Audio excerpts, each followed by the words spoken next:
Nous vivons dans des décors que nous nous sommes construits, des décors urbains pour la plupart, qui occultent la nature, mais aussi des décors socioculturels et idéologiques qui anesthésient notre sentiment d'appartenance à la nature. L'envers de nos décors est un enfer pour toutes les formes de vie qui tentent de nous survivre.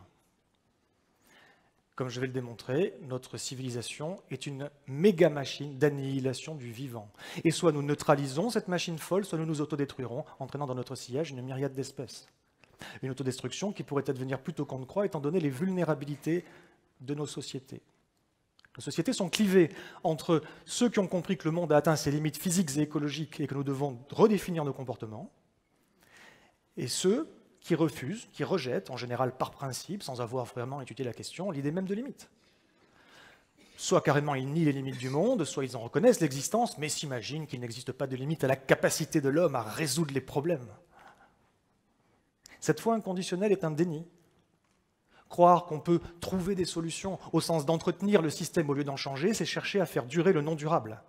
Il faut bien comprendre que cette question des limites et vulnérabilités de nos sociétés n'est ni une discussion idéologique, ni affaire d'opinion ou d'intuition personnelle. En réalité, les dynamiciens des systèmes, les experts de la résilience des infrastructures, les spécialistes des cycles biogéochimiques, les écologues, nous enseignent que le monde est un système complexe, régi par des rétroactions, des effets de seuil, des effets boule de neige, des effets rebonds, et qu'en raison de dynamiques exponentielles, on a un problème de timing. Les approches d'il y a une vingtaine d'années ne sont plus adaptées. En réalité, il est déjà trop tard pour un quelconque développement durable. Et nulle stratégie ne permettra de dégager des perspectives enviables et viables tant qu'on ne considérera pas le problème pour ce qu'il est, un vice de notre modèle de civilisation. Je vous invite à le visualiser, il y a une analyse systémique de la situation. Le monde naturel se compose de 6 sphères. La première sphère, c'est la lithosphère, l'enveloppe rigide de la Terre. On en extrait les combustibles fossiles sur lesquels repose notre civilisation industrielle. On en extrait les métaux, dont les terres rares, le sable de construction, des nutriments vitaux comme le phosphore, etc.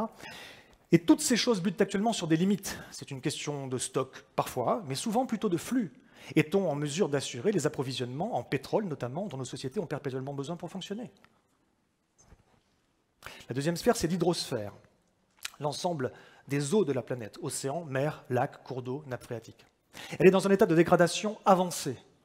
Pollution, plastique et autres déchets, acidification, réchauffement, montée des eaux, salinisation, assèchement, zones mortes. Tous les voyants sont au rouge. La troisième sphère, c'est la cryosphère, l'ensemble des glaces de la planète, banquise, inland seas, glaciers, permafrost. J'ai un scoop, ça fond. Et le processus s'accélère. La quatrième sphère, c'est l'atmosphère. Nous en modifions la composition chimique si vite que les cycles de l'eau et du carbone, des cycles essentiels à la vie, sont totalement détraqués. Le climat sort de sa zone de stabilité, sans compter les multiples pollutions en gaz et en particules. Cinquième sphère, la biosphère, l'ensemble du vivant. Là, c'est une catastrophe à glacer le sang qui est en train de se dérouler derrière nos jolis décors.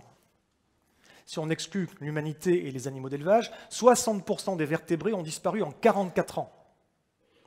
Des vertébrés, ça inclut les mammifères terrestres et marins, les amphibiens, les poissons, les reptiles et les oiseaux. Si on n'entend pas le cri que nous adresse la nature, entendons-nous bien, les êtres vivants ne disparaissent pas. Nous les exterminons par nos modes de vie. Ce n'est pas un procès d'intention, juste un fait. Sixième et dernière sphère du monde naturel, la pédosphère, les sols. 75% des terres de la planète sont dans un état critique en raison des pratiques agricoles intensives, de l'urbanisation ou des activités industrielles, notamment l'extraction minière. Et dernièrement, les Nations Unies nous ont informés, nous ont alertés d'un risque majeur de pénurie alimentaire mondiale. Voilà l'état constaté du monde naturel.